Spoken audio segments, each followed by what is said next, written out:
Hello friends, welcome back to my channel. గుళ్ళో స్వామీజీ ద్వారా తన భర్తని చంపాలనుకుంది పల్లవి అని నిజం తెలుసుకున్న పార్వతి. పల్లవి చెంప పగలగొట్టి ఇంట్లో నుండి గెంటేసిన కమల్. అసలు ఇదంతా ఎలా జరగబోతుంది తెలుసుకోవాలి అంటే ఈ వీడియోని చివరి వరకు చూడండి. ఇక ఎపిసోడ్లోకి వెళ్ళినట్లయితే పల్లవి ఎలాగైనా తన గురించి బయటపడకముందే రాజేంద్రని చంపాలని ప్లాన్ చేస్తూ ఉంటుంది. ఎలాగైనా ఎంత తొందరగా వీలైతే అంత తొందరగా మామయ్య అడ్డు తప్పించుకోవాలి అని పల్లవి తన గదిలోకి వెళ్తూ ఉంటుంది. అప్పుడే ఎదురుగా రాజేంద్ర కనిపిస్తాడు. రాజేంద్రని చూసి పల్లవి ఒక్కసారిగా షాక్ అయిపోతుంది. ఇదేంటి, మామయ్య నా వైపు అంత సీరియస్గా చూస్తున్నారేంటి అని కాసేపు ఆలోచించి వెళ్తూ ఉంటుంది. ఇక అప్పుడే రాజేంద్ర కూడా పల్లవి వెళ్తున్న దిక్కే తన వీల్ చైర్ని టర్న్ చేస్తాడు. అది చూసి పల్లవి ఒక్కసారిగా షాక్ అయిపోతుంది. ఇదేంటి, మామయ్యకి స్పృహలో లేడు కదా, మరి నేను ఎటు వెళ్తే అటు చైర్ని ఎలా తిప్పగలుగుతున్నాడు అని మళ్ళీ లెఫ్ట్ సైడ్కి వస్తుంది. రాజేంద్ర వెంటనే పల్లవి వెళ్తున్న సైడ్కే వీల్ చైర్ని టర్న్ చేస్తాడు. అది చూసి పల్లవి అయితే ఒక్కసారిగా స్టన్ అయిపోతుంది. లాభం లేదు, మామయ్యకి స్పృహ వచ్చింది అంటే ఇప్పుడు నా గురించి అందరికీ చెప్పేస్తాడా, ఇప్పుడేం చేయాలి అని కంగారు పడుతూ రాజేంద్ర దగ్గరికి వెళ్ళి, మామయ్య అసలు నేను అలా ఎందుకు చేశానో అర్థం చేసుకోండి, తప్పనిసరి పరిస్థితుల్లో అనుకోకుండా అని పల్లవి రాజేంద్ర దగ్గర చాలా టెన్షన్ పడుతూ మాట్లాడుతూ ఉంటే ఇంతలోనే కమల్, నాన్న ఈ ట్యాబ్లెట్స్ వేసుకో అని వస్తూ ఉంటాడు. కమల్ అక్కడికి వచ్చేసరికి పల్లవి రాజేంద్రతో మాట్లాడుతున్నట్టు కనిపిస్తుంది. ఇక అది చూసిన కమల్, ఏంటి పల్లవి, నాన్నతో ఏం మాట్లాడుతున్నావు అని అనగానే, ఏం లేదు బావా, మామయ్య గారికి స్పృహ వచ్చిందని నాకు అనుమానంగా ఉంది అని అనగానే, దేనికి పల్లవి అని అంటాడు. అదే బావా, మామయ్య ఇందాక నేను అటు సైడ్గా వెళ్తూ ఉంటే అటు సైడు తన వీల్ చైర్ని టర్న్ చేశాడు, మళ్ళీ లెఫ్ట్ సైడ్ వెళ్తే ఈ సైడ్కి టర్న్ చేశాడు, అంటే మామయ్యకి స్పృహ వచ్చినట్టే కదా అని అనగానే, ఇక కమల్, లేదు పల్లవి, మనకి అంత అదృష్టమా, నాన్న ఇంకా స్పృహలోకి రాలేరు, కోమాలోనే ఉండిపోయారు అని అంటాడు. ఇక పల్లవి, అదేంటి బావా, మరి మామయ్య వీల్ చైర్ని ఎలా టర్న్ చేయగలుగుతున్నారు అని అంటూ ఉంటే, అది ఆటోమేటిక్ సిస్టమ్ పల్లవి, నాన్న ఎప్పుడూ మనల్ని చూస్తూ ఉండాలనుకుంటాడు కదా, కానీ ఇప్పుడు నాన్నకి మనం తన కళ్ళ ముందు ఉన్నామని తెలియదు కదా, అందుకే ఈ టెక్నాలజీతో మనుషులు ఎటు వెళ్తే అటు ఈ వీల్ చైర్ ఆటోమేటిక్గా టర్న్ అవుతుంది అని చెప్పగానే ఇక పల్లవి అయితే చాలా రిలాక్స్ అయిపోతుంది. అమ్మయ్య, బ్రతికించాడు, నేను ఇంకా మామయ్యకి స్పృహ వచ్చిందేమో, నా గురించి అందరికీ చెప్పేస్తాడేమోనని చాలా టెన్షన్ పడ్డాను అని పల్లవి చెమటలు తూర్చుకుంటూ ఉంటే ఇక కమల్, ఏంటి పల్లవి, నీకు అలా చెమటలు పడుతున్నాయేంటి అని అనగానే, ఏం లేదు బావా, ఏం లేదు, నేను మామయ్యకి స్పృహ వచ్చిందని చాలా సంతోషపడ్డాను అని అంటూ ఉంటే, నువ్వేమీ బాధపడకు పల్లవి, తొందరలోనే నాన్నకి స్పృహ వస్తుంది, నాన్నకి ఈ పరిస్థితి రావడానికి కారణమెవరో తెలుస్తుంది, అప్పుడు వాళ్ళని నేను బ్రతకనివ్వను అని కమల్ అంటూ ఉంటే పల్లవి అయితే ఒక్కసారిగా షాక్ అయిపోతుంది.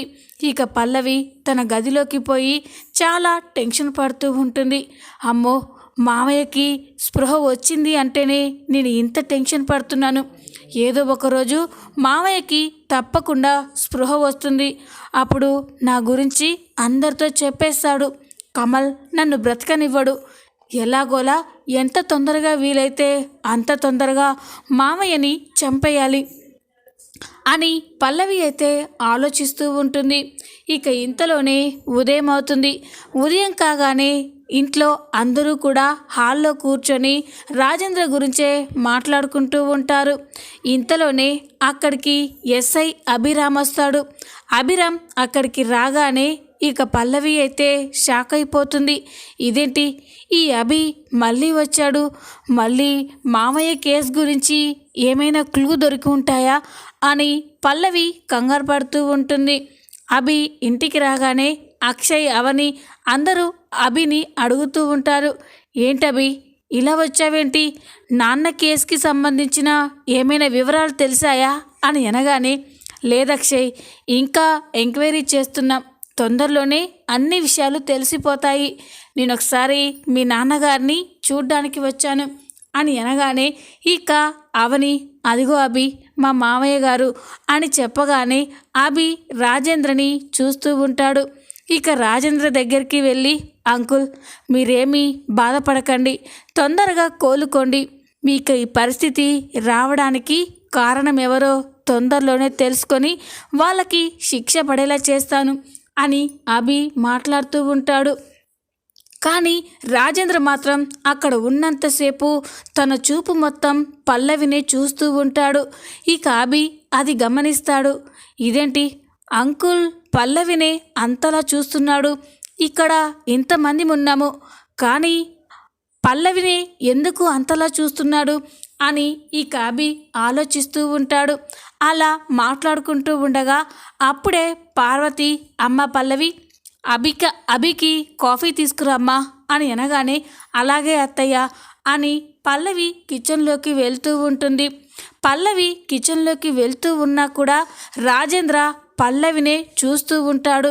పల్లవి కిచెన్లోకి వెళ్ళి కాఫీ కలుపుకొని తీసుకొస్తూ ఉంటే కూడా రాజేంద్ర పల్లవినే చూస్తూ ఉంటాడు. అది గమనించిన అభికి ఏమీ అర్థం కాదు. డౌట్ లేదు, అంకుల్ పల్లవినే చూస్తున్నాడు, ఎందుకని అని అనుకొని మళ్ళీ తన డౌట్ని క్లియర్ చేసుకోవడం కోసం కావాలని, పల్లవి గారు నాకు కాస్త వాటర్ తీసుకొస్తారా అని అంటాడు.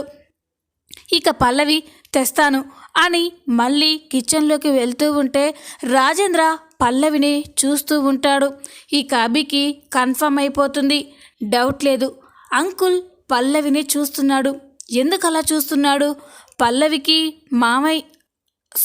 అంకుల్ ఆ రోజు పడిపోవడానికి ఏమైనా సంబంధం ఉండి ఉంటుందా అని అభి ఆలోచిస్తూ ఉంటాడు. కాసేపటి తర్వాత అభి, అక్షయ్ ఇక నేను వెళ్తాను, చాలా వర్క్స్ ఉన్నాయి అని వెళ్తూ ఒక్కసారిగా ఆగిపోయి, అవని గారు మీతో కాస్త మాట్లాడాలి, కాసేపు అయ్యాక స్టేషన్కి వచ్చి కలవండి అని అనగానే ఈ అవని, అలాగే అభిగారు అని అంటుంది. ఇక అవని అభి చెప్పినట్టుగానే స్టేషన్కి వెళ్తుంది. అభి అవని కోసమే ఎదురు చూస్తూ ఉంటాడు. ఇక అవని స్టేషన్కి వెళ్ళగానే, చెప్పండి అభిగారు, నాతో ఏదో మాట్లాడాలని చెప్పారు, ఏంటి విషయం అని అనగానే, అవని గారు నాకెందుకో మీ మామయ్య గారిని చంపాలని చూసింది మీ ఫ్యామిలీ వాళ్ళే అని నాకు అనుమానంగా ఉంది అని అనగానే అవని షాక్ అయిపోతుంది. ఏంటి అభిగారు, మీరంత ఖచ్చితంగా ఎలా చెప్పగలుగుతున్నారు అని అంటూ ఉంటే, నేను ఇందాక మీ ఇంటికి వచ్చినప్పుడు అంకుల్లో నేను ఒక విషయాన్ని గమనించాను అని అనగానే ఈ అవని, ఏంటి అభిగారు అని అంటుంది. అదే అవని గారు, మీ ఇంట్లో అంతమంది ఉన్నారు కానీ అంకుల్ మాత్రం ఎప్పుడూ కూడా కమల్ భార్య పల్లవిని చాలా సీరియస్గా చూస్తున్నట్లు కనిపించింది అని అనగానే అవని షాక్ అయిపోతుంది. ఏంటి అభిగారు, ఏమంటున్నారు మీరు అని అంటూ ఉంటే, అవునా అవని గారు, నేను ఇది ఊరికే చెప్పడం లేదు, కన్ఫామ్ అయ్యాకే చెప్తున్నాను, నేను అక్కడ ఉన్నంతసేపు అంకుల్ పల్లవినే చూశాడు. అప్పుడు పార్వతి ఆంటీ పల్లవిని నా కోసం కాఫీ తీసుకురమ్మని చెప్పింది. అప్పుడు పల్లవి కిచెన్లోకి వెళ్తున్నా కూడా అంకుల్ పల్లవిని చూశాడు. నేను అది కన్ఫర్మ్ చేసుకోవడం కోసం మళ్ళీ పల్లవిని వాటర్ తీసుకురమ్మని చెప్పాను. అప్పుడు కూడా అంకుల్ పల్లవినే చూశాడు. అప్పుడే నాకు కన్ఫర్మ్ అయిపోయింది, అంకుల్ కింద పడిపోవడానికి పల్లవికి ఏదో సంబంధం ఉంది అని అనగానే ఈ అవని షాక్ అయిపోతుంది. లేదబ్బి గారు, మీరు వేరేలా అర్థం చేసుకుంటున్నారు. పల్లవి స్వయాన మా మామయ్య గారి చెల్లెలి కూతురు, అంటే తనకి సొంత మేనకోడలు. అలాంటి మేనకోడలపైన మామయ్య గారికి ప్రేమ ఎక్కువ ఉండి అలా చూస్తున్నారేమో అంతేకాని పల్లవి మామయ్యని చంపాలనుకుంది అనుకోవడం నాకు అంత కరెక్ట్ కాదనిపిస్తుంది అని అనగానే, ఇక చూడండి అవని గారు, ఈ రోజుల్లో బంధాలకి బంధుత్వాలకి ఎక్కడ విలువ లేదండి. సొంత కొడుకే కన్న తల్లిని చంపుతున్నారు. మనం రోజు పేపర్లో ఎన్ని చూడడం లేదు. నాకు తెలిసి ప్రేమతో రాజేంద్ర అంకుల్ పల్లవిని చూస్తే ఆ చూపు వేరేలా ఉంటుంది. కానీ అంకుల్ పల్లవిని కోపంతో చూస్తున్నాడు. అది నేను గమనించాను అని అనగానే, ఈ కవని కూడా అన్నీ గుర్తు చేసుకుంటూ ఉంటుంది. రాజేంద్ర ఎప్పుడూ కూడా పల్లవిని చూస్తున్నాడని అవని కూడా కన్ఫర్మ్ చేసుకుంటుంది. అభి, మీరు చెప్తుంటే నాకు అదే అనిపిస్తుంది. మామయ్య గారు పల్లవిని చాలా చూస్తున్నారు అని అంటూ ఉంటే, నేను తొందరలోనే తేలుస్తాను అని అభి అంటాడు. ఈ కవని, చూడండి అభి గారు, ఇందులో నిజాలు తెలియకముందే మీరు పల్లవి గురించి అందరితో చెప్పకండి. ఒకవేళ పల్లవికి దీనికి ఎలాంటి సంబంధం లేదని తెలిస్తే తను చాలా బాధపడుతుంది. మా రాజేశ్వరి పిన్ని కూడా చాలా బాధపడుతుంది. మామయ్యకి స్పృహ వచ్చాక కూడా తన మేనకోడల్ని ఇంతలా అనుమానించారని మామయ్య గారు కూడా చాలా బాధపడతారు. అసలు విషయం ఏంటి అని తెలిసేంత వరకు మీరు ఈ విషయం ఎవరితో చెప్పకండి అని అనగానే, ఈ కవి కూడా అలాగే అవని గారు, ఈ కేసు తేలడానికి ఎక్కువ రోజులు కూడా టైం ఏమీ పట్టదు. తొందరలోనే నేరస్తులు ఎవరో బయటకు వస్తారు అని అభి అంటూ ఉంటాడు. మరో పక్క పార్వతి గుడికి వెళ్ళడానికి రెడీ అవుతూ ఉంటుంది. ఇక అప్పుడే బామ్మ అక్కడికి వచ్చి, ఏంటి పార్వతి, ఎక్కడికి వెళ్తున్నావు అని అనగానే, ఇంతలోనే అక్షయ్, శ్రీకర్, కమల్, పల్లవి, శ్రేయ అందరూ అక్కడికి వస్తారు. ఇక పార్వతి, అదే అత్తయ్య, ఆయన క్షేమంగా కోలుకొని ఇంటికి వస్తే నేను గుళ్ళో పూజ చేపిస్తానని దేవుడికి మొక్కుకున్నాను. అందుకే ఆ మొక్కు తీర్చుకోవడానికే గుడికి వెళ్తున్నాను అని అనగానే, ఇక అప్పుడే బామ్మ కూడా, మంచి పని చేసావు పార్వతి, వాడు ఎలాగోలా మనకి ప్రాణాలతో దక్కాడు. తొందరలోనే కోలుకుంటే వాణ్ణి కూడా గుడికి తీసుకొస్తామని ఆ దేవుడికి దండం పెట్టుకొనిరా అని అనగానే, అలాగే అత్తయ్య అని అంటుంది. ఈ అక్షయ్ కూడా, అమ్మ నన్ను డ్రాప్ చేయమంటావా అని అంటూ ఉంటే, పర్వాలేదురా, గుడి దగ్గరలోనే కదా, నేను ఆటోలో వెళ్ళిపోతాను అని ఇక పార్వతి అయితే గుడికి బయలుదేరుతుంది. పార్వతి ఇక గుడికి వెళ్ళి గుళ్ళో దేవుడికి దర్శనం చేసుకొని దేవుడికి మొక్కుకుంటూ ఉంటుంది. ఇక మనసులో చాలా బాధపడుతూ, స్వామి, నా పసుపు కుంకుమలు దూరం అయిపోతాయని నేను చాలా బాధపడ్డాను. కానీ నా భర్త మళ్ళీ ప్రాణాలతో దక్కేలా చేశావు. కానీ ప్రాణమున్న జీవోత్సవంలా నా భర్త ఉలుకు పలుకు లేకుండా ఉండిపోయాడు. తొందరలోనే నా భర్త మామూలు మనిషి అయ్యేలా ఆశీర్వదించు స్వామి అని పార్వతి దేవుడికి దండం పెట్టుకుంటుంది. కాసేపు గుళ్ళోనే కూర్చొని అక్కడి నుంచి వస్తూ ఉంటే, ఇంతలోనే ఒక చెట్టు కింద స్వామీజీ ధ్యానం చేస్తూ కనిపిస్తాడు. ఆ స్వామీజీని చూసి ఇక పార్వతికి ఒక ఆలోచన వస్తుంది. మా ఇంట్లో జరిగే ఈ పరిస్థితులకి అసలు ఏమైనా దోషాలు, కారణాలు ఉన్నాయేమో, ఒక్కసారి ఈ స్వామీజీని అడిగితే పరిష్కారం దొరుకుతుంది కదా అని పార్వతి స్వామీజీ దగ్గరికి వెళ్తుంది. స్వామీజీ ధ్యానంలో ఉండడం చూసి, వద్దులే, నేను ఇలా అడగడం కరెక్ట్ కాదేమో అని వెనక్కి వెళ్తూ ఉంటే, అప్పుడే స్వామీజీ కళ్ళు తెరిచి, ఏంటమ్మా, ఏదో అడగాలని వచ్చి అడగకుండానే మౌనంగా వెళ్ళిపోతున్నావేంటి అని అనగానే, ఇక పార్వతి, ఏం లేదు స్వామి, మా ఇంట్లో జరిగే సమస్యల గురించి మిమ్మల్ని అడగడానికి వచ్చాను. కానీ ఇది సమయం కాదేమోనని తిరిగి వెళ్ళిపోతున్నాను అని అంటూ ఉంటే, ఏంటమ్మా, నీ సమస్య అంతా నీ ఐదోతనం గురించేనా అని అనగానే, ఇక పార్వతి ఒక్కసారిగా షాక్ అయిపోతుంది. స్వామి, మీరు అంత ఖచ్చితంగా ఎలా చెప్పగలుగుతున్నారు అని అంటూ ఉంటే, జరిగేవన్నీ ఆ పరమాత్ముడు ఎప్పుడూ చూస్తూనే ఉంటాడమ్మా. నీ మనసులో బాధ నాకు అర్థమైంది అని అనగానే, ఇక పార్వతి ఒక్కసారిగా షాక్ అయిపోతుంది. అవును స్వామి, మా ఇల్లు ఇప్పుడు ప్రశాంతంగా లేదు. నా భర్త మంచాన పడ్డాడు. ఆయన అనుకోకుండా ఒక పెద్ద ప్రమాదం జరిగింది. మా అదృష్టవశాత్తు నా భర్త నాకు ప్రాణాలతో దక్కాడు. కానీ ఉలుకు పలుకు లేకుండా జీవోత్సవంలా ఒక వీల్ చైర్లోనే పడి ఉన్నాడు. మళ్ళీ నా భర్త మామూలు మనిషి ఎప్పుడవుతాడు? అసలు మా ఇంట్లో ఇన్ని సమస్యలు రావడానికి కారణాలేంటి? నా భర్త జాతకంలో ఏమైనా దోషాలున్నాయా స్వామి అని అడుగుతూ ఉంటే ఇక స్వామి కళ్ళు మూసుకొని అన్నీ ఆలోచిస్తూ ఉంటాడు. దోషం ఉంది నీ భర్త జాతకంలో కాదమ్మా, నీ ఇంట్లోనే పెద్ద దోషం ఉంది అని అంటాడు. అది విని పార్వతి ఒక్కసారిగా షాక్ అయిపోతుంది. ఏంటి స్వామి, ఏమంటున్నారు మీరు?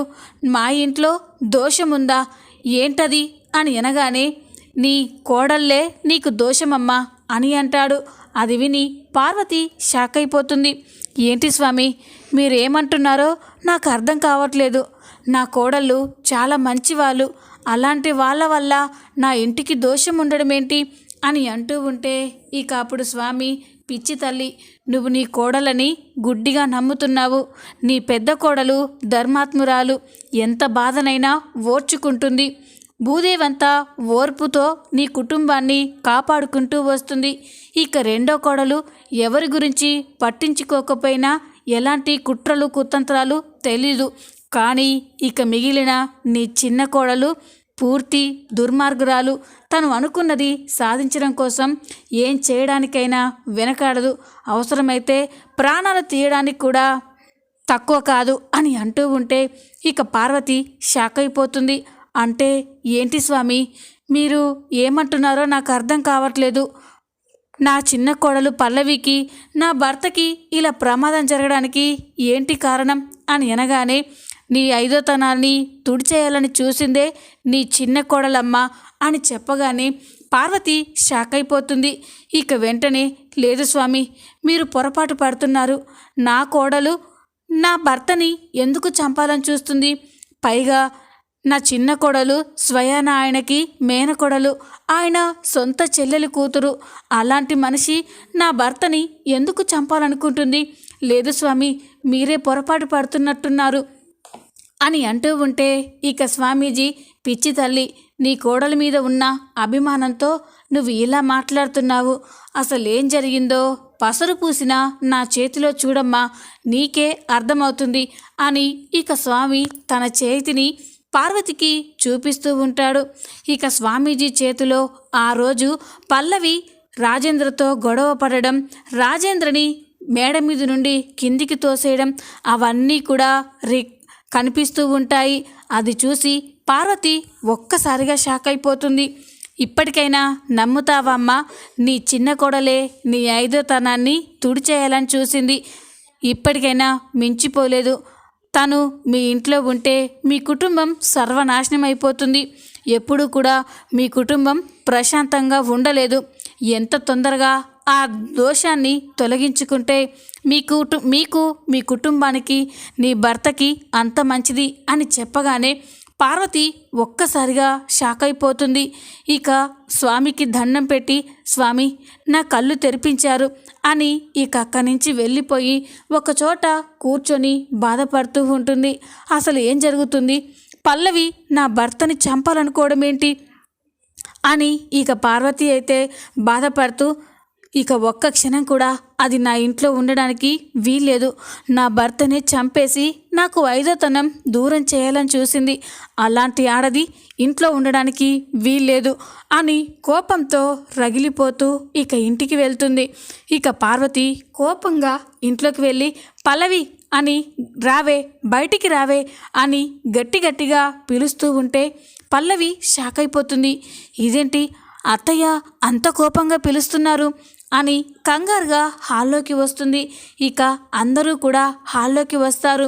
పార్వతి అంత కోపంగా ఉండడం చూసి అవని, ఏంటత్తయ్య ఎందుకు అంత కోపంగా ఉన్నారు, ఏం జరిగింది అని అంటూ ఉంటే అవని, ముందు పల్లవి రాణి అని అంటుంది.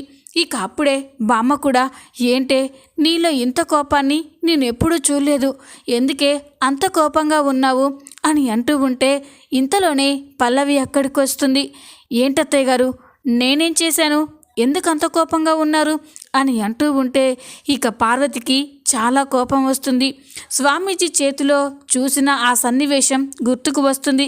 ఇక వెంటనే కోపంతో పల్లవి చెంప పగలగొడుతుంది. అది చూసి అక్కడున్న వాళ్ళంతా ఒక్కసారిగా షాక్ అయిపోతారు. ఇక బామ్మ, ఒసే పార్వతి, ఏమైందే నీకు? పల్లవి ఏం చేసింది? దాన్ని ఎందుకు అంతలా కొడుతున్నావు అని అంటూ ఉంటే, అత్తయ్య గారు, దీన్ని కొట్టడం కాదు, చంపేసినా పాపం ఉండదండి అని అంటూ ఉంటే పల్లవి షాక్ అయిపోతుంది. ఏంటత్తయ్య గారు, నేనేం చేశాను అని అంటూ ఉంటే, ఏం చేశావా? నా భర్తని చంపాలనుకున్నావు, ఆయన ప్రాణాలు తీయాలనుకున్నావు అని అనగానే పల్లవి షాక్ అయిపోతుంది. ఇక ఇంట్లో అందరూ కూడా స్టన్ అయిపోయి చూస్తూ ఉంటారు. ఈ కావని, ఏంటత్తయ్య గారు, ఏమంటున్నారు మీరు? పల్లవి మామయ్యని చంపాలనుకుందా అని అంటూ ఉంటే, అవునవని, ఈ పల్లవే మీ మామయ్య గారిని చంపాలని చూసింది. నీకు ఏం ద్రోహం చేశాడే? చెల్లెలు కూతురు అయినా కూడా నిన్ను కన్న కూతురులా చూసుకున్నాడు. అలాంటి మనిషిని చంపాలని చూస్తావా అని ఇక పార్వతి అంటూ ఉంటే పల్లవి షాక్ అయిపోతుంది. ఇంతలోనే కమల్ అక్కడికి వచ్చి, అమ్మ, పల్లవి ఇదంతా చేసిందని నీకెవరు చెప్పారు అని అనగానే పార్వతి జరిగిన విషయం మొత్తం కూడా కమల్తో చెప్తుంది. ఇక కమల్ పట్టరాని కోపంతో పల్లవి చెంప పగలగొడతాడు. నీలాంటిది నా ఇంట్లో ఉండడానికి వీల్లేదు అని పల్లవిని మెడ పట్టుకొని బయటికి గెంటేస్తూ ఉంటాడు. చూద్దాం రాబోయే ఎపిసోడ్లో ఏం జరగబోతుందో. ఈ వీడియో మీకు నచ్చినట్లయితే లైక్ చేయండి, సబ్స్క్రైబ్ చేసుకోండి. Thanks for watching.